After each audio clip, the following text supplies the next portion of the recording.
Morning guys. तो आज हमारे घर की पूजा का पहला दिन है। हम सुबह सुबह तैयार हो गए हैं, मैं बिल्कुल रेडी हो गई हूँ और अभिषेक बस नहा के आ रहे हैं। उसके बाद हमारे बच्चे अभी सो रहे हैं, वो आएंगे मम्मी के साथ पूजा के लिए। लेकिन हम लोगों को पहले जाना है क्योंकि पंडित जी को अपना सामान रेडी करना है।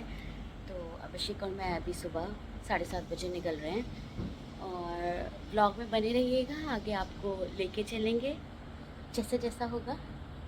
तो गाइस हम निकल चुके हैं और अभिषेक भी रेडी होके आ गए थे। अब पहले हमें लेना है गाय का गोबर। गाय का गोबर लेना है, सुनो। हाँ, इसके आगे ही है वो जगह जहाँ मिल जाएगा। कल रात को यहीं देखा था हमने।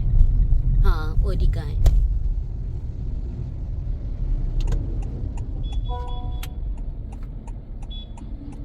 देखो गाइस, वही गाय है।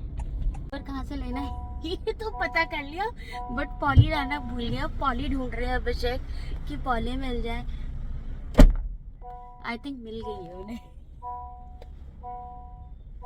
इतनी गर्मी हो रही है ना गाइस, जुलाई में भी इतनी गर्मी हो रही है, जबकि अभी थोड़े दिनों पहले बारिश हो चुकी है यहाँ पे। बट स्टिल कल तो बहुत ज़्यादा गर्मी थी।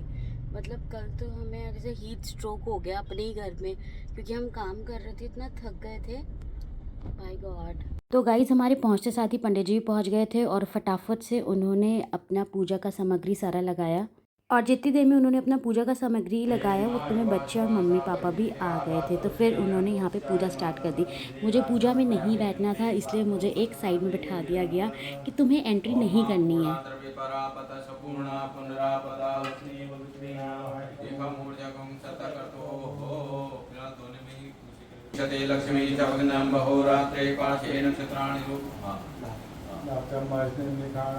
तो गाइज़ हमने रखी थी ना घर पे 3 दिन की पूजा, भगवती जी का पाठ 3 दिन का और नवग्रह की पूजा। हमने इस बार सोचा था कि हम जब अपने घर में एंटर होंगे या अपने घर का इनॉग्रेशन करेंगे तो इस बार मेन फोकस हमारा ये रहेगा कि हम पूजा बहुत अच्छे से करें। तो हमने पूरे 3 दिन पूजा करवाई है अपने घर में। सुबह 9 बजे रोज़ पंडित जी आ जाते थे और 2 बजे तक 2:30 बजे तक पूजा होती थी, फिर आरती होती थी। फिर उससे नेक्स्ट डे 4th डे हमने अपना गृह प्रवेश करा है।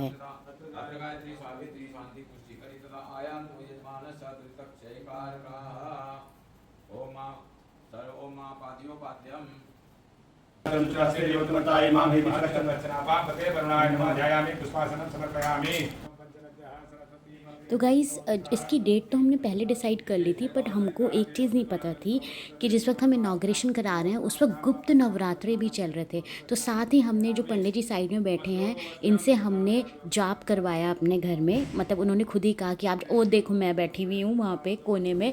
वहाँ पे हमारे घर में जाप हुआ 3 दिन। गुप्त नवरात्रे कहते बहुत नवरात्रि कहा जाता है कि बहुत ही ऑस्पिशियस डेज़ होते हैं। तो ये हमें पता ही नहीं था, बट भगवान की जिसे कहते हैं ना अपने आप कृपा हुई कि हमारा इनॉग्रेशन उन्हीं दिनों में हुआ। तो हमने इसको और अच्छे से, जो हमने सोचा था हमने उससे और ज़्यादा बढ़ के कराया। और इसीलिए हमने अभी कोई बड़ा फंक्शन नहीं किया था, बिकॉज़ हमें ये था कि अगर हम बड़े फंक्शन में इन्वॉल्व हो गए तो हम पूजा पाठ ठीक से नहीं कर पाएंगे। और इस बार हमारा मेन कंसर्न यही था कि पूजा पाठ बहुत अच्छे से होना चाहिए घर में एंट्री करने से पहले। पाद्योपाद्यं जलं समर्पयामि, हस्तिवर्गं जलं समर्पयामि, अर्घान्ते आचमनं जलं समर्पयामि, सर्वाङ्गे स्नानं जलं समर्पयामि। और इसके बाद पंडित जी ने करा ब्रेकफास्ट फलाहार का, जो कि हम घर से लेके आए थे, बिकॉज़ अभी यहाँ पे हम कुछ बना नहीं सकते थे। और हमने भी 3 दिन अपना पूरा नियम फॉलो किया, विदाउट प्याज लहसुन का खाना खाया। और हमने भी जब तक पंडित जी ब्रेकफास्ट नहीं करते थे हमने भी तब तक ब्रेकफास्ट नहीं किया। और ये तो खराब वाला उधर है। हाँ उधर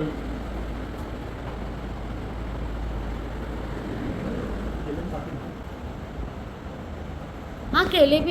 और गाइज़ यहाँ पे ना एक पंडित जी खुद उठ के आ गए अभिषेक की हेल्प करने के लिए। उन्हें लगा अभिषेक को बहुत सारा काम अकेले करना पड़ रहा है, क्योंकि मुझे तो किसी भी चीज़ को टच नहीं करना था। तो वो आ गए हेल्प के लिए कि चलो मैं आपकी हेल्प कराता हूँ। पर अभिषेक ने बोला नहीं पंडित जी मैं कर लूँगा। और क्योंकि वो होता ही है ना थोड़ा, मेल्स को उन्हें लग रहा था कि ये आप लोगों के लिए गाइज़ हमने पंडित जी को भी काम पे लगा दिया है। और फिर अभिषेक ने पंडित जी के लगाए आसन और उनको अच्छे से बैठ के खाना खिलाया। और ये देखो पंडित जी फ्रूट्स कट करने लग गए थे। और यहाँ पे अभिषेक लगा रहे हैं पंडित जी के फलहार ब्रेकफास्ट का, क्योंकि पंडित जी सुबह ही आ गए थे पूजा करने के लिए। फलहार वाली नमकीन भी निकाल लो, वही रख दो, एक पैकेट खुला हुआ है अभी। और यहाँ पे पंडित जी को बिठाने के बाद मैंने फटाफट से रेडी करी अपनी प्लेट। हमारा भी मम्मी ने फलाहार दिया था, बट मैंने उसके साथ ब्रेड भी मंगा ली बिकॉज़ भूख लग रही थी। और इसके बाद हुई आरती फाइनल, जिसके लिए पूजा का संध्या है, और फिर हम आ गए थे अपने घर।